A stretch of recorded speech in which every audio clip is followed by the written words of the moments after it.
and acknowledge that we do believe in a military response to those who attack us. Sure. I mean, that's just a popular thing. But obviously you would try to repeal the Patriot Act. You try to repeal unconstitutional gun laws. You try to defend the borders. Yeah, and in fact, one of the things that I spoke recently at the Knob Creek machine gun shootout in Kentucky, a pretty amazing thing. Over 3,000 people show up at this machine gun shootout, and I gave a speech there, and I said, look, I'm a great defender of the Second Amendment, but you know what? If you want the Second Amendment, you got to defend the First Amendment also. McCain-Feingold limits what Second Amendment groups can do, limits my taxpayer group from buying advertising. It's actually illegal for me to buy advertising within 60 days of the election under McCain-Feingold. So I tell them, if you want the Second Amendment, you want to defend the Second, you got to defend the First. And I said, if you want the Second Amendment, you want to be free from government intrusion and looking and snooping about what guns you have in your house, you've got to believe in the Fourth Amendment. So you can't have the Patriot Act, which eviscerated the Fourth Amendment, if you really want to be free in your home to be allowed to own guns for personal protection. Now, give that website out again for folks. It's randpaul2010.com. And can folks go ahead and go to randpaul2010.com and donate? They can. We have a donation. We have a ticker on the site, actually, and I was joking. I tell people we've got two really old political hacks out in California, age 24 and 25, evidence of the youth movement, who have done this website for me and have done a great job. Yeah, it's gorgeous. So randpaul2010.com. I got a lot of questions for you in the 10 minutes or so we have left with you, Dr. Rand Paul, son of Congressman Ron Paul. We have bills introduced in Congress that are just really off the chart. We have the bill to put everybody on a no-fly list, 1,100,000 Americans in this Kafkaesque system, no judge, no jury, no face your accuser, no more Second Amendment. That's racing through the House. We have the Cyberbullying Act being pushed by the character Hannah Montana, that if the feds if someone signs an affidavit saying something hurt their feelings, federal felony charges, and that's only the tip of the iceberg. I mean, there's no doubt Obama is making a tyrannical move that I have to say dwarfs Bush. I didn't think that was possible. What should we do about that from your view? I think we have to, work at sunsetting the Patriot Act or repealing the entire thing outright. I think one of the great ironies, and I actually kind of laughed to see what Jane Harman got caught up in. Here's a woman who went along with Bush on supporting all these wireless tapping, and then she gets caught up with her phone tapped. But it's not a laughing matter for the rest of us, because my wife and I were sitting this morning, and we're getting these random emails, and we don't know if it's just spam or not, but some of them are in either Arabic or Hebrew. We're not sure what language, but we were kind of laughing and saying, well, you know what, someone's probably sending us email. Now we'll get on a list, and now they can look at our email. Well, we laugh, but that could actually be true, that someone sends you a random email that's from another country with another language we don't even understand, but now they say, well, look, you're getting it from this person who's on a watch list. We're allowed to look at all of Rand Paul's email. And I don't know if that happens, but I know under the Patriot Act, they can do that. No, that's exactly what they do, but they don't even do that anymore. I mean, they'll get whole terrorism investigations by just going up to somebody at a restaurant or bar and saying, think we might have to have a shooting war someday? Yeah, Bob, you do. Boom, they'll open a whole Spence account for, 10 or 15 feds to follow you around for 2 or 3 years. That's how they operate. So your instincts are right, Doctor.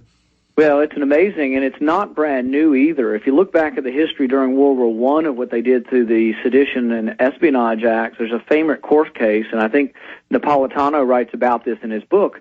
It was a farmer out in Montana, and he goes down to the feed store with 2 or 3 of his buddies, and he says, well, I think this war is about a bunch of bankers getting rich in New York, and I don't care much about those Germans. Says this in World War II. They put him in jail. And the first judge that hears the case under the Espionage Act says, well, maybe we ought to use a little common sense here, and if it looks like he's going to be able to affect the outcome of the war by going down to the feed store and being against World War I, maybe that's a different story. And so he Stay there. Yeah, the statistics are out there. We got it posted up on Infowars.com and PrisonPlanet.com. The government admits that 90% or more of the people picked up at Guantanamo Bay and other camps in Europe were picked up by rival clans. And I had this former CIA section chief over Afghanistan on. He wrote the book Jawbreaker, and he admitted that they'd pay him $24,000 to $25,000, as high as $30,000 per head. And they'd mainly just grab 14, 15, 16-year-old goat herders who had no history because, they didn't want to grab somebody from a real terror group because they'd come after them, and they would just sell them to the U.S., and they admit that most of the intelligence was gained through torture. So when they say they're going to release Al-Qaeda on the streets of America, no, Obama's talking about taking them to new camps in the U.S. with indefinite torture and having a new kangaroo court do it. So, and they're calling that liberal. Well, this is a scary precedent. Obama's saying he's going to continue indefinite detention, Rand Paul. There's at least one prisoner down there that I've read about who was a former governor of a province in Afghanistan. He was a supporter of Karzai and a supporter of the U.S. government by all appearances. But then a rival clan who wanted to take over the governorship turned him in and said he was collaborating with the Taliban. But it's kind of unclear whether these people are guilty, not guilty, whether a rival clan wants to take their turf. And like we talked about, 90% of these people in Guantanamo were not picked up directly by the U.S. troops or picked up by other local troops who then profess that these people are related. But the hard part of this is that inevitably some of these people are fighters. Some of them do go back to the battlefield and fight us. So really, can we release them in our country? I'm not sure if they all can be tried properly either. So really, I think deportation or sending them back to their country of origin might be the best way to go. And none of it's fair because some have been held for years and years without trial. If they truly are people who are involved with attacking the U.S., I think maybe then they should get life sentences and some should stay in prison. But they deserve a trial. Exactly. They deserve because if they don't get a trial, we're not going to get a trial. We know, Dr. Paul, they're using the Patriot Act against non-terror-related cases. They've set the precedent. All of this is going to come back on us.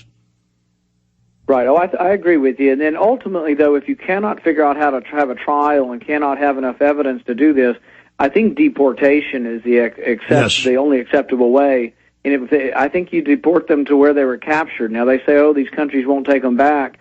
Well, I think we have enough military force in Afghanistan that they can be taken back to Afghanistan at the very least. And I think that would be acceptable for the vast majority of people. It gets rid of the idea of having to try them.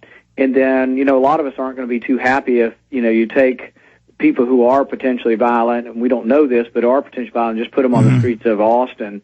I think sending them back to where we captured them is probably the best thing. The media just does that to demonize releasing any of them. Final question, Dr. Rand Paul. We have the DHS report that we broke and the MIAC report that we broke. When Ron Paul first got it, he didn't believe it. We don't make stuff up, and I don't blame him. I mean, it's pretty crazy. But the point is saying that veterans, gun owners, conservatives, Ron Paul supporters are basically terrorists. Another example of how this war on terror is being used against the American people.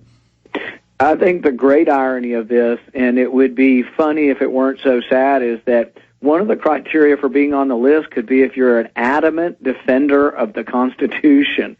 So defenders of the Constitution, those who talk about the First Amendment, the Second Amendment, the Fourth Amendment, those people, or even people who are ex-military veterans who have served their country and come home, these are the people we have to worry about and put on a special list.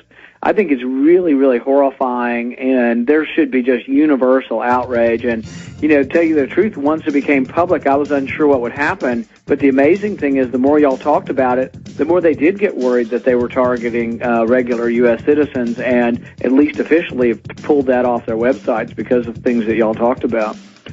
Dr. Rand Paul, let me say bye to you during this break and maybe even hold you over a minute or two because I want to give out that website again, and I want to give out a number for folks that may not have computers.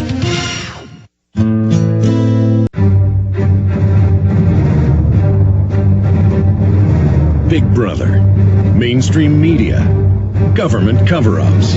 You want answers? Well, so does he. He's Alex Jones on the GCN Radio Network. And now, live from Austin, Texas, Alex Jones. Yeah, I called Jesse Ventura at home today. How weird is it that me and him are good friends? We had a long, good talk on the phone. He's so interesting. He's going to be on at the end of the show today. He's going to do a full hour coming up, not this Monday, but next Monday, because I called him on short notice. He's going to do 30 minutes today. That's coming up with a lot of breaking info. We got Dr. Rand Paul, RandPaul2010.com is the exploratory committee. So be sure and check that out. I wanted to give out a phone number, but it's